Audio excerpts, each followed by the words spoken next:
Hey guys, what's up? Sandu here, back with another video. Today I'm listening to an incredible all-in-one device called KECES S3 that punched way above its price point. But before my actual review, let's take a look inside the package. Okay guys, so inside you'll find a user manual, a warranty guide. Right here you have your power cable and the metal remote. Here's the power cable and the metal remote. Very nice looking, I like it a lot. I think S3 is very nice looking. As you can see, the side panels and the front panel are free of any screws, so most of the ugly screws are underneath the device, so I'm very happy with that. The top and the front panel have this sculpted KECES logo that I really dig. I think S3 is a very clean looking device and will not draw a lot of attention. And the Wi-Fi acceptance factor is really high since 2 weeks passed, and I was never asked what it is black box on my desk. So I think the ultimate test was already passed. Now moving on to the case, it is entirely metal made. The body uses very thick 4mm thickness aluminum sheets. Even the remote control is having a thick aluminum construction. The black plate has two open wide ventilation holes that will dissipate all the heat accumulated inside. So S3 is always warm to the touch but never too hot. So I think in hot summer days it should not pose a problem stacking with other electronics. The front panel houses a very clever 128-step fully balanced relay control volume pot. This is a very special volume pot. It is very similar to what I've seen on the benchmark HPA4.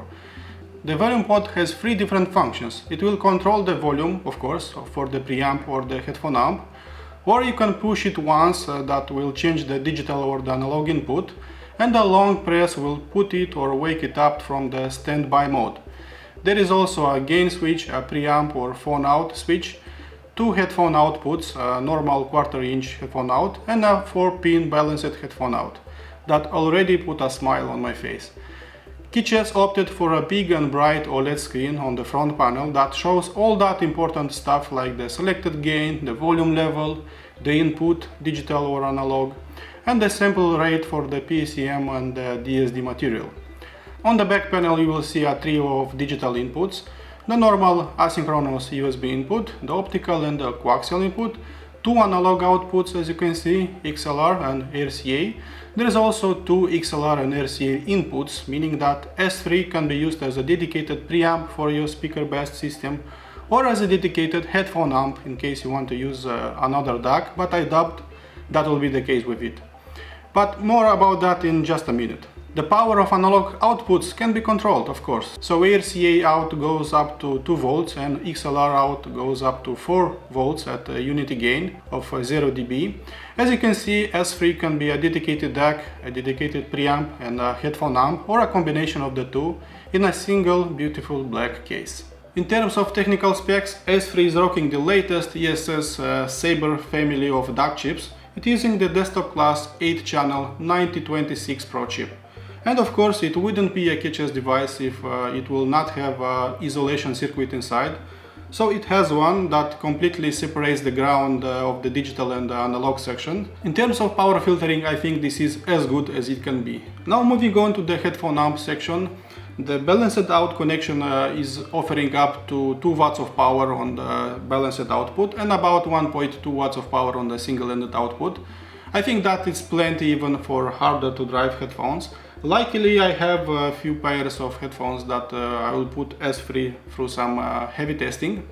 But I can tell you in advance that both headphone outs of the S3 were not put there for convenience. And S3 of course can be used as a powerful standalone desktop headphone amp, and my listening test proves that. S3 will consume about 30 watts of power at full power. I think for a DAC and a preamp and a headphone amp combo that is quite a lot. My other feature-packed Matrix Audio Element X is consuming less than 25 watts of power and my X Sabre Pro less than 10 watts of power. So I think S3 is already showing me signs of how it might sound. Okay guys, I think it's time we have a longer listening session. But first I want to answer some technical specs snobs that feel that top-of-the-line DAC chips will sound the best no matter the implementation being used.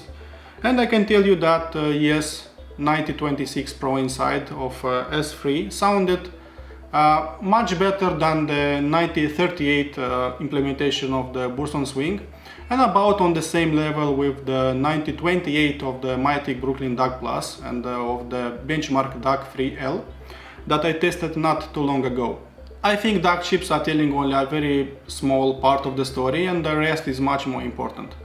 I was already leaving you small hints like the 30 watts power consumption, a very big toroidal transformer inside, an isolation circuit that completely separates the grounding of the digital and the analog section, a dedicated and balanced headphone amp section, and a very advanced relay controlled volume pot. All of those of course hinted at a very good performance, but I wasn't prepared for the performance that followed in my listening tests. Besides my hard to drive headphones like these ones, I of course listened to it via very sensitive IEMs like the FIO FA7. I selected low gain, I put my music on pause, and I almost maxed the volume, and I was really impressed to find this black silence and a very clean background, even with a pair with very sensitive IEMs. So I think in terms of how clean its internal headphone amp section is, you need to know that it outperformed the Mytek Brooklyn DAC, my reference Gilmore Light Mark II, my Burst on Playmate, and the RZH Bacillus. So in terms of cleanness, it is almost on the same level with AUN S6 Pro and S7 Pro, and just barely under the top performing benchmark HPA4. I call it already very impressively clean and free of any nasty gremlins, and it has a very black background that will please any headphone enthusiast. Both headphone outs have a very low 0.6 ohm output impedance, so any IEM, any earphone and any headphone you'll be listening to, the diaphragm of that headphone will have absolute control and grip. So to me, S3 I think sounded the most effortless all-in-one units that I tested at my place.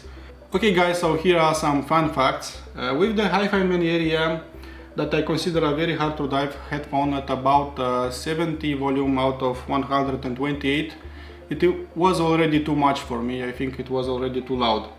And with the Sennheiser HD 820, I think I could go maximum up to 60 or 63, I think, out of 128. So I think the S3 has plenty of power. So I think in the worst case scenario I had about 48 dB of headroom left on the volume pot. That is not mighty good, that is I think God level good. So I can't imagine any headphones that will need much more than 100 volume, yet alone at 128. So even now I can answer your Odyssey LCD4, your Hi-Fi Man HE6 or Sasvara questions. Yes, it will drive all of those with authority, with control and with balls of steel. If you look closely around here, you will observe that I really like listening to DAC and headphone amp combos. And the ugly truth is that this is my biggest audiophile fetish. I just really love testing to DAC and headphone amp units. I have tested a lot of them lately, and I think out of all of them, including the Matrix, Elementix and the Mytek Brooklyn DAC, I think this KECES S3 has the best headphone amp section by a long shot. Listening to it with my speakers, there were many times when the internal DAC of my KEFL S15 was outperformed, mainly in terms of holography, in terms of depth and the wide soundstage. But this time around with S3, I'm hearing an incredible grip, an impressive start, an impressive stop of the speaker diaphragm.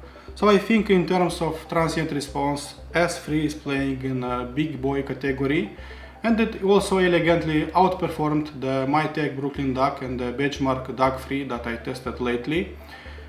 Compared to those two units, it doesn't sound just as fast as those, but it also slams a little bit harder and carries just a little bit more air with every beat it is having.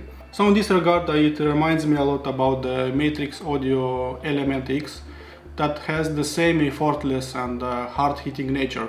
The bass slam is so outlined and steps forward so many times that I thought it boosted the bass performance a bit, but it is just not the case with the S3 because it doesn't go lower, it just hits my eardrum a little bit harder. I think this is a very pleasing effect with electronica and rock music. Overall, I think S3 is among the hardest kicking DAC units that I had the pleasure of listening at my place. It is just so engaging, it's almost illegal sounding. I have tested a lot of all-in-one units based on the latest ESS Sabre chipset, but still only very few of them sounded this fun and this engaging as this unit. So I started tracing all those units. I watched again my reviews, trying to understand where this fun factor is coming from. And the only conclusion I can draw is that high quality power filtering is doing all this magic. Okay guys, so going on into the conclusion, when KECES S3 arrived at my front door, I knew it had great potential, mainly because of its high performance volume control and power filtering. But I was really not prepared for this kind of audio performance, especially at this price point. You know, when I think about it, any DAC can sound slow, any DAC can sound smooth and easygoing with the right music, but only very few of them can sound as fast, as engaging and fun as the S3.